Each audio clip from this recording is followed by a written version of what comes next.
Post-production Blake here, and I did promise that we were going to be taking a look at Outclass Hunter as a Sage After Re, so let's take a look at that quick. I do want to mention a couple of things about this specifically. This looks to be the coordinates for the bounty. The Arroy Empire Spiome Research Station. Not sure who would be crazy enough to take this place as ransom.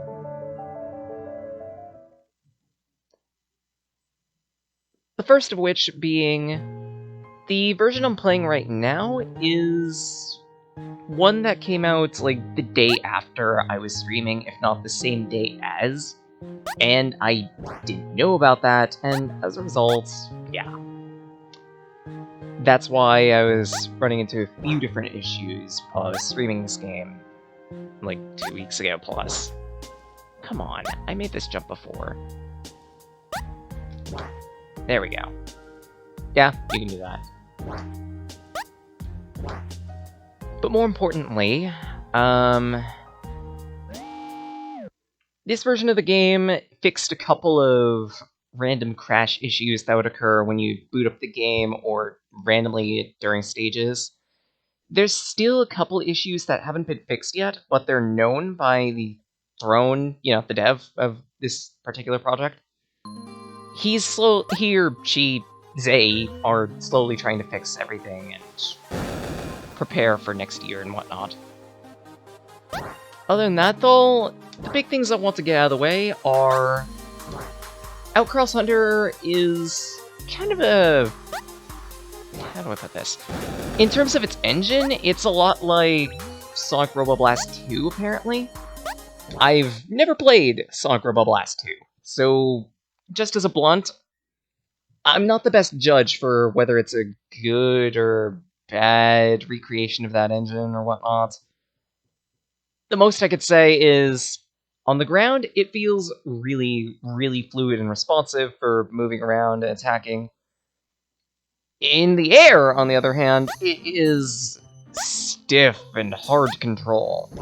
Like, I've consistently struggled with actually trying to guide myself through stages. Hell, on stream, I had trouble making these particular jumps right here. But, as you can tell, partially because I've gotten used to it, partially because I've done a bit of practice, I can manage it somewhat easily. There's still moments like that, though, that just completely trip me up. Not to mention, and I'd like to pay specific attention to this, I'm playing on the absolute minimum settings. There's a reason for that, and that reason is because if we crank everything to cap, you could already start to see it right here. Click, click, click. Heck, I'm pretty sure it's just stopped right now. Yep, it crashed.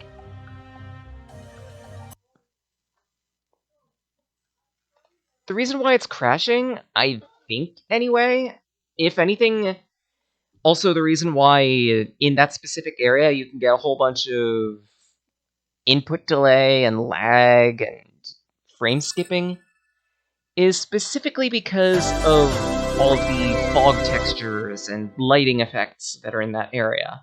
They're causing that much of a load on the CPU, and as a result, making it difficult, if not impossible, to load.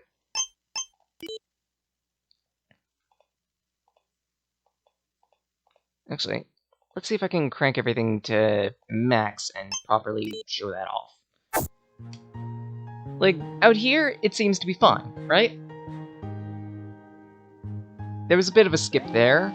Let's not go into there. Instead, let's show off something else that I figured out from the dev himself. If you type in 3 and 4 on the keyboard, and then reload the hub, then you'll be able to access all of the doors right from the outset. Just a little tip.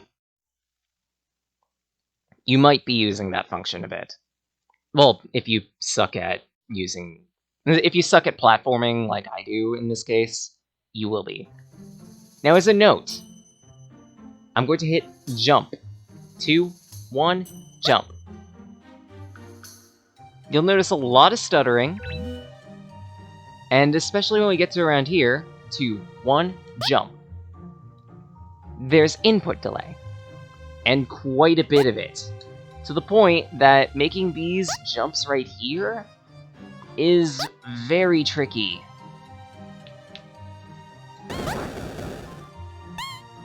And it's really easy to die. As such, let's minimize everything real quick.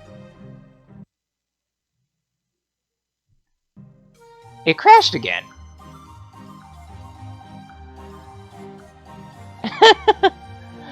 Noted. I guess it's specifically partially an issue with the options. Hold on a moment, let me screen cap something and I can do a little investigating. Okay, by the look of it, it seems to be something to do with the post-processing shadows or the textures. One of those 3, maybe even all of them. Changing those settings, for whatever reason, is causing that crash.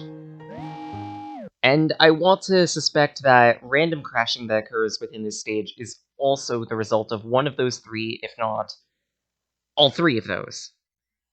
Just for reference, if Throne ends up watching this, or 7HRONE, I'm really sorry, I don't know how to pronounce your name, I'm trying, and I'm failing, and yeah, this is embarrassed! What the? Okay, I don't think that was supposed to happen. Well, anyway, okay. Am I done messing around? Answer, I don't think I am, because I kinda like messing around. Checkpoint. Huh. For record, I've only succeeded with doing all this platforming once, and it was during a botched recording. It's my fault on that one because of how I'm setting up these recordings with OBS and whatnot, so yeah.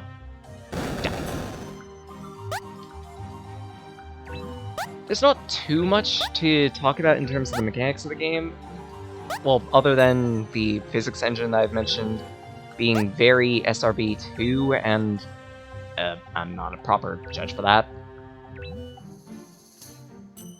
There is something else I do need to mention in terms of how quote-unquote scoring works, and that is specifically with the reward system.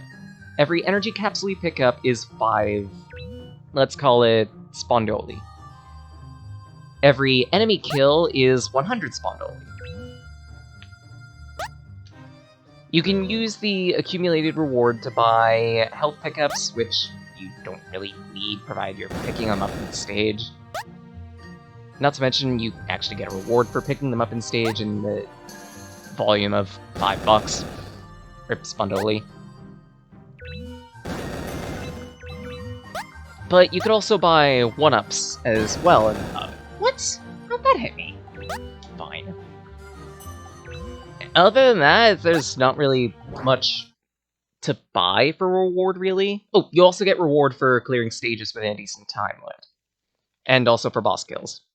I believe this particular boss gives about 1,000? Don't quote me on that. This boss is also piss easy, by the way. I found out, through that botched recording, that you could jump on this thing and kill it. Ow, come on. Just by jumping on it. Of course, I'm doing a bad show of that. Better. Ah!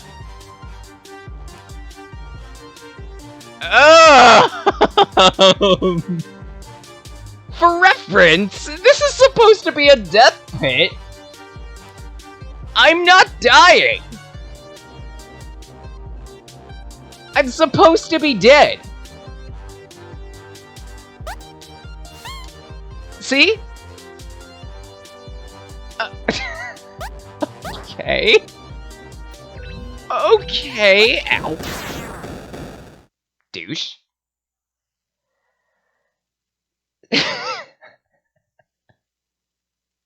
God damn it. I think that was even better than the original recording. Because, like, in the original recording, I actually managed to beat that thing with a jump, get sent into the death pit, die successfully, and then still complete the stage. There's just something wonky about that, that's all. But there is a second path that we could take in the woodlands that I should probably show off, because I didn't exactly show it off properly on the actual stream. And it's a much faster path, though it's a little more precarious in some respects. You really wouldn't think that this would be the other path, but hey, it's right here. Actually, come to think of it, I didn't even think the original path down here was actually makeable until just recently, when I minimized the settings and it actually kind of worked. I gotta be careful about this though, because I'm out of lives.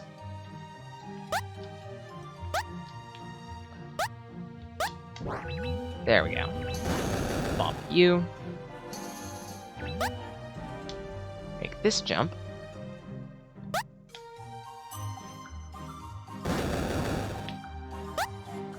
And from here, the stage is pretty much cleared.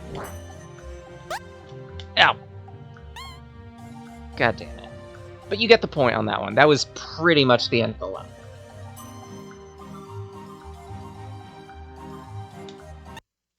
There's really not much else to show off currently in this demo, but then again, this is only the demo for Sage 2020.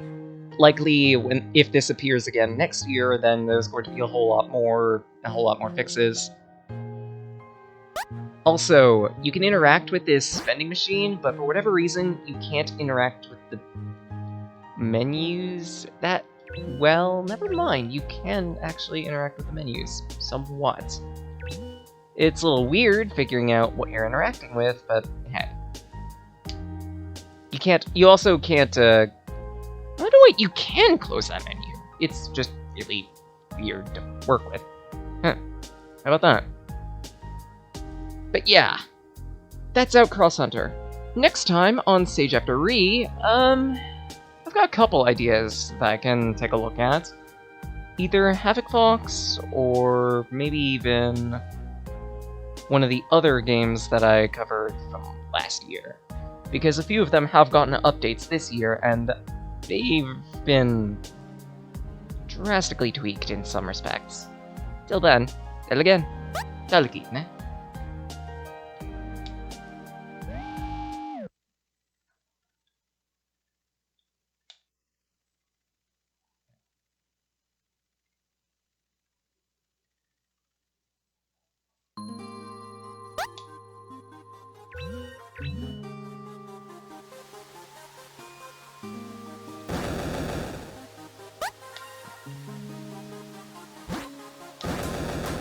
This is what happens when I start. Crap. This is what happens when I attempt to stall for time. This is what happens when I make sure that everything rhymes. I don't know what I'm doing. Don't ask me to come up with lyrics on like 3 seconds.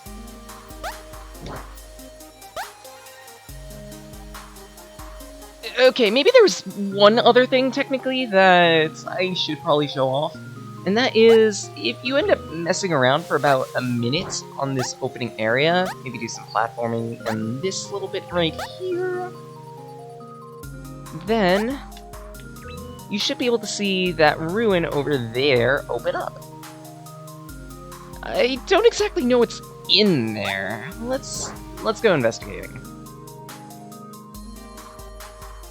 Staticky wall, marbling. What exactly is in here?